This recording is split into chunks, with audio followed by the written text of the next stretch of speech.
Hai semua, para pejuang iman, kasih, dan pengharapan. Oke, kalau video sebelumnya kita telah melihat kisah tentang 5 roti 2 ikan dari kitab Yohanes. Dan pada hari ini kita akan belajar tentang kisah yang sama, 5 roti 2 ikan, tetapi kita akan melihat dari kitab Markus. Karena di sini kita akan belajar sesuatu hal yang berbeda. Kita akan melihat sudut pandang yang berbeda dari kisah ini. Oke, kita langsung saja baca di Markus 6 ayat yang ke-30 mulai. Kemudian rasul-rasul itu kembali berkumpul dengan Yesus dan memberitahukan kepadanya semua yang mereka kerjakan dan ajarkan. Lalu ia berkata kepada mereka, "Marilah ke tempat yang sunyi supaya kita sendirian dan beristirahatlah seketika. Sebab memang begitu banyak orang yang datang dan yang pergi, sehingga makan pun mereka tidak sempat." Kita akan loncat di ayat yang ke-34 dari Markus 6. Ketika Yesus mendarat, ia melihat sejumlah besar orang banyak, maka tergeraklah hatinya oleh belas kasihan kepada mereka, karena mereka seperti domba yang tidak mempunyai gembala. Lalu mulailah ia mengajarkan banyak hal kepada mereka. Ayat 35. Pada waktu hari sudah mulai malam, datanglah murid-muridnya kepadanya dan berkata, "Tempat ini sunyi dan hari sudah mulai malam. Suruhlah mereka pergi supaya mereka dapat membeli makan di desa-desa dan di kampung-kampung di sekitar ini." Ayat yang ke-37, tetapi jawabnya, "Kamu harus memberi mereka makan." Kata mereka kepadanya, "Jadi haruskah kami membeli roti seharga 200 dinar untuk memberi mereka makan?" Ya, sampai di situ. Di Markus 6 ayat yang ke-30 sampai seterusnya, di sini bertuliskan tentang 5 roti 2 ikan. Di sini kita akan belajar sesuatu hal yang sangat berbeda, di mana ini lebih menyangkut keseharian kita, kehidupan sehari-hari kita, di dalam kita mengiring Tuhan Yesus. Kalau di video sebelumnya, di Yohanes, kita belajar ketika kita bersyukur dan menyerahkan apa yang terbatas di dalam kehidupan kita, apa yang sudah diberikan Tuhan Yesus kepada hidup kita, mungkin kelihatannya dalam tanda kutip seperti tidak berguna, kurang dan lain sebagainya. Tetapi ketika kita bawa itu semua dengan ucapan syukur, kita serahkan kepada Tuhan, di situ Tuhan menerima dengan sukacita dan berkat kelimpahan terjadi. Dan di Markus 6 kita akan belajar hal yang pertama, di mana jika kita lihat di Markus 6 ayat yang ke-30 dan 31, di sini kan dikatakan kemudian rasul-rasul itu kembali berkumpul dengan Yesus memberitahukan kepadanya semua yang mereka kerjakan dan ajarkan. Ayat 31, lalu ia berkata kepada mereka, "Marilah ke tempat yang sunyi, supaya kita sendirian dan beristirahatlah seketika. Sebab memang begitu banyak orang yang datang dan yang pergi, sehingga makan pun mereka tidak sempat." Jadi kalau kita lihat di Markus 6 ayat yang ke-30 dan 31, ini adalah suatu momen yang atau suatu kejadian yang mendahului mujizat 5 roti 2 ikan. Di mana rasul-rasul itu telah mengerjakan apa yang diperintahkan Yesus, yaitu untuk melayani, untuk memberitakan kabar baik. Mereka mengerjakan pekerjaan mereka, melayani, menginjil, dan lain sebagainya. Kemudian di ayat yang ke-31, Tuhan berkata, "Marilah ke tempat yang sunyi supaya kita beristirahat." Karena segitu banyak orang, segitu padatnya jadwal mereka melayani, jadwal mereka bekerja, sehingga dikatakan di ayat yang ke-31 bagian akhir, sehingga makan pun mereka tidak sempat. Jadi pelajaran yang pertama yang bisa kita ambil di sini adalah ketika tubuh kita lelah, mengerjakan apa yang menjadi tanggung jawab kita, baik itu bekerja di dunia marketplace atau melayani Tuhan. Kita sudah mengerjakan setiap tanggung jawab kita lelah, kita capek. Kita boleh kok beristirahat. Kita boleh mengambil waktu untuk beristirahat. Seperti di ayat yang ke-31 dikatakan, lalu ia, yaitu Yesus, berkata kepada mereka, kepada rasul-rasul, marilah ke tempat yang sunyi supaya kita sendirian dan beristirahatlah seketika. Jadi ketika kita merasa lelah, ketika kita merasa capek, karena kita sudah menjalankan setiap tanggung jawab kita, entah itu bekerja di dunia marketplace atau melayani Tuhan dengan sepenuh hati, kita merasa lelah, kita merasa capek. Kita boleh kok beristirahat. Akan tetapi, satu hal yang menarik di sini adalah, di sini Tuhan berkata bukan, ya udah pergi sana ke tempat yang sunyi, lalu beristirahatlah. Enggak. Tuhan tidak sekedar menyuruh mereka untuk pergi dan beristirahat, tidak. Tetapi Tuhan mengajak mereka. Di sini dikatakan, marilah. Jadi Tuhan mengajak bersama-sama. Itu mengajarkan kepada kita bahwa kita boleh beristirahat, tetapi jangan lupa tetap libatkan Tuhan meskipun di saat kita beristirahat. Di saat kita healing mungkin, di saat kita refreshing mungkin, kita pergi ke suatu tempat, kita refreshing, kita melepas penat, kita melepaskan rasa capek di hidup kita akan setiap tanggung jawab yang sudah kita kerjakan. Lah, di situ pun jangan sampai kita lupa akan Tuhan. Kita harus tetap menyertakan Tuhan dalam setiap kegiatan kehidupan kita. Bukan hanya di saat kita bekerja, bukan hanya di saat kita melayani saja, tetapi di saat kita healing sekalipun, di saat kita istirahat sekalipun, kita harus tetap menyertakan Tuhan. Karena Tuhan itu dengan senang hati, dan Dia mengerti kelelahan kita, kecapean kita. Dia mengerti setiap jerih lelah kita. Apa yang sudah kita lakukan, apa yang sudah kita perbuat, Dia mengerti. Makanya di ayat yang ke-31 Dia berkata, marilah beristirahat. Marilah kita menyendiri, kita beristirahat sejenak. Kita melepas penat. Itu dengan kata lain, Tuhan sedang mengajak kita. Aku juga mau loh dilibatkan ketika engkau beristirahat. Aku juga mau loh dilibatkan ketika engkau refreshing, healing. Aku juga ingin ikut. Itu kalau saya pergunakan bahasa kita sehari-hari saat ini ya. Tuhan seperti itu. Tuhan ingin ikut kemanapun kita pergi. Apapun yang sedang kita lakukan, Tuhan ingin selalu berada di dekat kita. Dan berbicara tentang beristirahat, kenapa sih kita harus beristirahat? Kenapa kita harus mengambil waktu untuk beristirahat? Karena seperti di 1 Petrus 4 ayat yang ke-7. Kalau kita baca 1 Petrus 4 ayat yang ke-7 bagian B. 1 Petrus 4 ayat yang ke-7 bagian B. Karena itu kuasailah dirimu dan jadilah tenang supaya kamu dapat berdoa.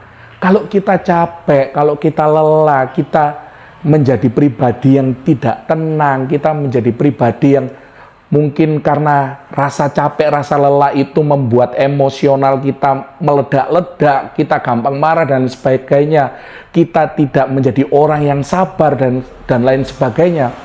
Kita akan menjadi pribadi-pribadi yang susah untuk berkomunikasi dengan Tuhan. Karena di sini dikatakan kalau kita jadi tenang dan menguasai diri, maka kita bisa berdoa. Berarti kalau sebaliknya kita menjadi pribadi-pribadi yang tidak bisa berdoa, yang susah untuk menjalin hubungan dengan Tuhan. Oleh sebab itu Tuhan juga mengetahui setiap hal yang kita rasakan, mengetahui setiap perasaan kita, rasa lelah kita Tuhan tahu dan Tuhan mengerti. Dan Tuhan mengizinkan, bahkan bukan hanya mengizinkan kan, tetapi Dia ingin ikut serta, mengajak kita. Bahkan di Matius pun berkata, marilah kepadaku setiap yang letih lesu dan berbeban berat, maka aku akan memberikan kelegaan kepadamu. Jadi Tuhan mengajak, Tuhan menghimbau, ayo sama-sama beristirahat. Dan di situ aku akan memberkati engkau, di situ aku akan memberikan kelegaan kepadamu, sehingga engkau bisa tetap berdoa, menjalin hubungan, berkomunikasi dengan aku. Itu pelajaran yang pertama yang bisa kita ambil dari Markus 6 ayat yang ke-30 dan 31, yaitu kejadian atau momen sebelum mujizat 5 roti 2 ikan. Lalu kalau kita lihat di pelajaran yang kedua, apa yang bisa kita pelajari di Markus 6 ini, di momen mujizat 5 roti 2 ikan ini, apa yang bisa kita pelajari? Pelajaran yang kedua adalah jika kita baca mulai dari ayat 34, ayat yang ke-35, ayat yang ke-36, di sini Tuhan mengajarkan sesuatu kepada begitu banyak orang. Kan di ayat yang ke-34 kan dikatakan, ketika Yesus mendarat, ia melihat sejumlah besar orang banyak, maka tergeraklah hatinya oleh belas kasihan kepada mereka, karena mereka seperti domba yang tidak mempunyai gembala. Lalu mulailah ia mengajarkan banyak hal kepada mereka. Jadi Yesus ketika melihat begitu banyak orang, kejadian ini terjadi setelah Yesus bersama dengan rasul-rasul, bersama dengan murid-muridnya itu selesai beristirahat. Dan Yesus langsung melihat begitu banyak orang, lalu Yesus tergerak hatinya untuk mengajarkan mereka tentang kerajaan sorga, untuk mengajarkan betapa baiknya Bapa, untuk mengajarkan gimana sih Bapa yang sesungguhnya, kasih yang sesungguhnya daripada Allah Bapa itu seperti apa. Jadi Yesus tergerak hatinya untuk mengajarkan kepada mereka. Lalu yang menarik di ayat yang ke-35 dan 36, di sini hari mulai malam. Jadi Yesus mengajarkan begitu banyak kebenaran firman Tuhan kepada begitu banyak orang, tanpa sadar hari mulai malam. Dan ayat yang ke-35 dan 36, di sini murid-murid berkata kepada Yesus, sudah, suruhlah mereka pergi, supaya mereka bisa mencari makan di desa-desa di sekitar tempat ini. Ini adalah respon yang wajar, yang dilakukan atau dinyatakan oleh murid-murid kepada Yesus. Kalau kita mundur di ayat yang ke-30-31, di situ kan mereka sudah mengerjakan pelayanan yang begitu padat jadwalnya. Mereka sudah bekerja sedemikian rupa sampai makan aja nggak sempat. Oke, mereka sempat beristirahat, tapi mungkin mereka masih merasa lelah.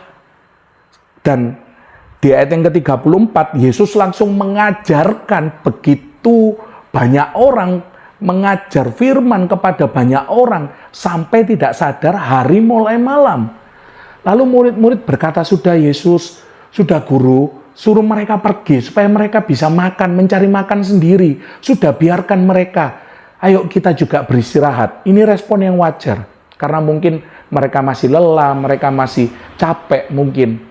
Tetapi apa yang dilakukan Yesus? Bagaimana respon Yesus? Di ayat yang ke-37 kita baca, tetapi jawabnya, kamu harus memberi mereka makan. Tuhan tidak mengizinkan murid-murid menyuruh segitu banyaknya orang untuk pergi sendiri-sendiri, mencari makan sendiri-sendiri, enggak. Tetapi Yesus berkata kepada murid-murid saat itu adalah, kamu harus memberi mereka makan. Apa pelajarannya di sini? Setiap kita, pribadi lepas pribadi, bukan hanya sekedar di sini berbicara tentang seorang gembala, kan di sini kan di ayat yang ke-34 kan dikatakan seperti domba yang tidak mempunyai gembala. Jadi bukan hanya berbicara untuk gembala-gembala gereja atau hamba-hamba Tuhan full timer atau pendeta-pendeta, enggak, tetapi setiap kita anak-anak Tuhan yang dipercayakan untuk memimpin orang lain, entah itu di dunia marketing, workplace sekalipun, di dunia pekerjaan sekalipun, ketika kita dipercayakan oleh Tuhan untuk memimpin orang lain, berarti kita juga bertanggung jawab atas kehidupan mereka. Lalu maksudnya apa? Kita bertanggung jawab atas kehidupan mereka. Yang pertama, di pelajaran yang kedua ini ya, di ayat yang ke-34 sampai ayat yang ke-37 bagian A, yang bisa kita pelajari ketika kita bertanggung jawab atas kehidupan orang lain yang Tuhan sudah percayakan di hidup kita untuk kita pimpin adalah, yang pertama, bentuk tanggung jawab itu adalah, satu, kita menjadi teladan dalam attitude kita, karakter kita, value kita, sikap kita, tutur kata kita menjadi teladan bagi kehidupan orang-orang yang kita pimpin. Seperti Yesus di ayat yang ke-34 mengajarkan kerajaan Allah. Seperti Yesus mengajarkan firman Tuhan, begitupun juga kehidupan kita. Kita harus menunjukkan nilai-nilai Kristus yang ada di dalam hidup kita melalui tutur kata kita, attitude kita, karakter kita, value kita. Setiap hal yang kita kerjakan haruslah menunjukkan betapa besarnya Yesus di dalam kehidupan kita. Setiap tingkah laku kita haruslah menunjukkan karakter Yesus yang ada di hidup kita. Ini hal yang pertama, bentuk tanggung jawab adalah menjadi teladan agar setiap orang yang Tuhan percayakan untuk kita pimpin bisa melihat pribadi Yesus ada di dalam kehidupan kita. Lalu bentuk tanggung jawab yang kedua, yaitu berbicara tentang ayat yang ke-37 bagian A. Oke, kita sudah menjadi teladan. Oke, kita sudah mengabarkan firman, memberitakan firman melalui perbuatan kita, melalui kehidupan kita, atau mungkin Tuhan kasih karunia, kita bisa sharing firman, bisa menginjil dan lain sebagainya. Tetapi tidak berhenti di situ loh. Di ayat yang ke-37 bagian A. Tetapi jawabnya, kamu harus memberi mereka makan. Berarti bentuk tanggung jawab yang kedua bukan hanya sekedar menjadi teladan, tetapi juga kita bertanggung jawab untuk membantu mereka dari segi jasmani sekalipun. Lalu yang menjadi pertanyaan mungkin, saya membantunya seperti apa? Apakah saya harus membiayai kehidupan mereka seterusnya sampai mereka meninggal semua atau bagaimana? Apa bentuk tanggung jawab? Berbicara mengenai tanggung jawab jasmani ini apa bentuknya?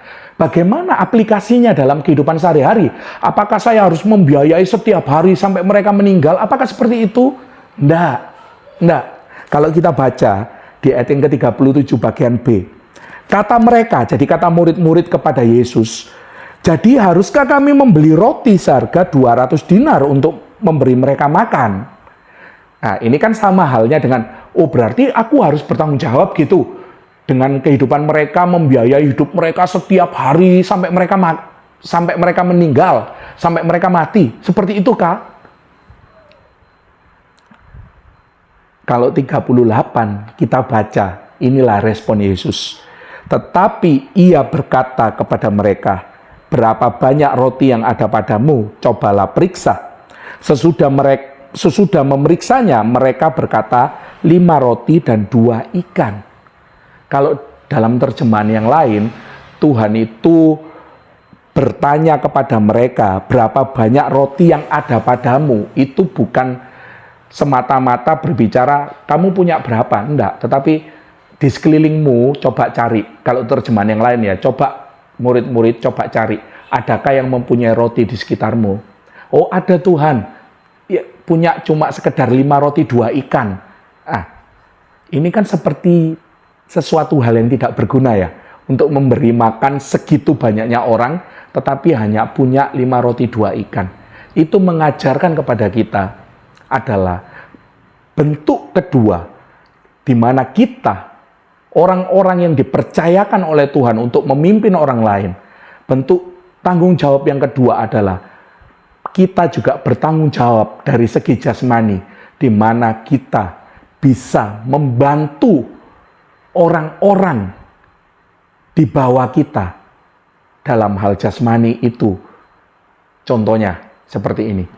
Contohnya, beberapa waktu yang lalu saya mendengar kesaksian dari seseorang di mana orang tersebut, ibu ini tidak mempunyai pekerjaan, suaminya juga kesulitan dalam mencari pekerjaan, sehingga mereka berdoa kepada Tuhan, mereka juga setia melayani, mereka juga setia membantu kegiatan pelayanan Tuhan, mereka setia. Kemudian keluarga ini, ibu dan bapak ini, suami istri ini bercerita kepada seorang hamba Tuhan. Lalu hamba Tuhan tersebut mendoakan keluarga ini, tetapi ini poinnya, tidak berhenti hanya sekedar mendoakan, tetapi hamba Tuhan ini juga membantu mencarikan pekerjaan bagi keluarga ini. Dan singkat cerita, akhirnya keluarga ini, ibu ini bisa bekerja menjadi guru di salah satu sekolah luar biasa, sekolah khusus. Nah, ini poinnya. Jadi kita sebagai orang-orang percaya bukan hanya sekedar memberikan teladan atau mungkin kita hamba-hamba Tuhan, kita gembala-gembala. Ketika ada domba-domba, ketika ada orang yang kita pimpin itu datang kepada kita untuk bercerita, mengalami kesulitan ini, kita bukan hanya sekedar mendoakan loh. Enggak. Tuhan pun mengajarkan melalui Markus 6 ini, tidak hanya sekedar mengajarkan kebenaran firman Tuhan, tidak hanya sekedar mendoakan loh, tetapi juga bertanggung jawab atas kehidupan mereka secara jasmani dalam tanda kutip, yaitu mungkin dengan cara melalui kesaksian yang sudah saya ceritakan tadi. Mungkin kita membantu mereka mencari pekerjaan, mungkin kita kenal dengan orang-orang yang mempunyai lowongan pekerjaan sehingga kita bisa memberikan info kepada orang yang meminta tolong tadi. Atau mungkin ketika kita dipercayakan berkat yang lebih, kita bisa membantu sekali dua kali. Ketika ada orang yang datang kepada kita, orang yang kita pimpin, yang Tuhan percayakan untuk kita pimpin, datang kepada kita meminta bantuan, mungkin ya dalam hal keuangan lah, oke, kita bantu. Mungkin kita bisa berkata kepada orang tersebut, saya akan bantu sekali ini ya, tetapi kamu juga harus berusaha untuk mencari pekerjaan, tetapi kamu juga harus berusaha untuk menghemat pengeluaran, tetapi kamu juga harus berusaha untuk mengatur keuanganmu. Saya akan bantu hanya satu kali ini saja, atau dua kali ini saja ya, ini saya bantu. Begitu, bukan berarti kita akan terus-terusan membiayai kehidupan mereka sampai mereka meninggal, enggak. Tuhan pun berkata bukan harus membeli roti 200 dinar lebih. Enggak. Tuhan tidak berkata, oh kamu harus membeli roti seharga 5.000 dinar supaya cukup untuk memberi makan banyak orang ini. Enggak. Tuhan tidak berkata seperti itu. Tuhan hanya berkata, apa yang ada padamu? Oh yang ada padaku Tuhan, cuma 5 roti 2 ikan. Ya sudah, itu cukup. Asalkan engkau menyerahkan itu kepadaku. Ketika kita dengan tulus hati, ketika kita dengan rasa ucapan syukur, terima kasih Tuhan, Engkau telah dan masih mempercayakan ada orang-orang yang bisa aku pimpin di hidupku. Dan ketika orang tersebut meminta pertolongan kepadaku Tuhan, aku bersyukur aku masih bisa membantu. Baik itu mungkin mencarikan info pekerjaan, baik itu mungkin berbagi berkat, dan lain sebagainya lah. Kita datang kepada Tuhan, menyerahkan ketulusan kita dalam membantu orang itu, kita bawa kepada Tuhan. Tuhan, ini loh Tuhan, aku ingin membantu orang itu Tuhan. Ini Tuhan, aku serahkan kepadamu, aku bersyukur dengan tulus hati Tuhan, aku membantu orang tersebut. Maka di situ Tuhan meresponi dengan sukacita Bapak Ibu Saudara. Dan jika kita baca, disitulah terjadi mujizat kelimpahan. Jadi berkat kelimpahan itu akan kita terima loh. Kita nggak akan rugi ketika kita membantu orang lain. Kita nggak akan rugi. Justru dari situ, ketika kita membantu dari apa yang kita punya, Dari ketulusan kita membantu dan menyerahkan itu kepada Tuhan, bersyukur kepada Tuhan, maka disitulah Tuhan akan memberkati kehidupan kita secara berlimpah-limpah. Seperti mujizat 5 roti 2 ikan. Itu yang bisa kita pelajari. Jadi nggak ada salahnya kita menjadi teladan bertanggung jawab secara rohani. Bagi orang lain, bagi orang-orang yang sudah dipercayakan untuk kita pimpin. Dan kedua, kita bertanggung jawab secara jasmani, yaitu membantu dengan apa yang ada pada kita. Berbagai ilustrasi tadi sudah saya ceritakan, bahkan saya berbagi juga kesaksian yang saya dengar dari seorang ibu. Itu beberapa contoh yang diaplikasikan di mana kita bisa bertanggung jawab secara jasmani bagi orang-orang yang kita pimpin, yang Tuhan sudah percayakan di hidup kita. Dan ketika kita membawa itu, rasa tulus hati itu untuk menolong orang lain, untuk menjadi teladan bagi orang lain, kita bawa kepada Tuhan, kita bersyukur kepada Tuhan karena diberikan kesempatan seperti itu, maka Tuhan akan mengadakan mujizat yang luar biasa seperti 5 roti 2 ikan. Cukup, bukan hanya cukup, bahkan berlimpah untuk memberi makan segitu banyaknya orang. Dikatakan di firman Tuhan, 5.000 orang laki-laki, belum termasuk perempuan dan anak-anak. Puji Tuhan, Tuhan Yesus memberkati.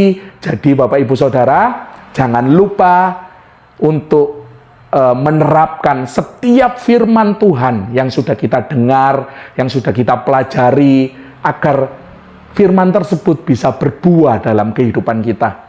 Dan bagi Bapak Ibu Saudara yang merasa diberkati, jangan lupa like, subscribe, share, dan komen agar video ini semakin memberkati lebih banyak orang. Puji Tuhan, bagi Bapak Ibu Saudara mungkin butuh bantuan doa, bisa mengisi link di deskripsi atau bisa menuliskan komen di kolom komentar. Bagi Bapak Ibu juga yang memiliki kesaksian, bisa juga mengisi link di deskripsi atau menulis kesaksian tersebut di kolom komentar sehingga dapat memberkati juga begitu banyak orang. Puji Tuhan, Tuhan Yesus memberkati.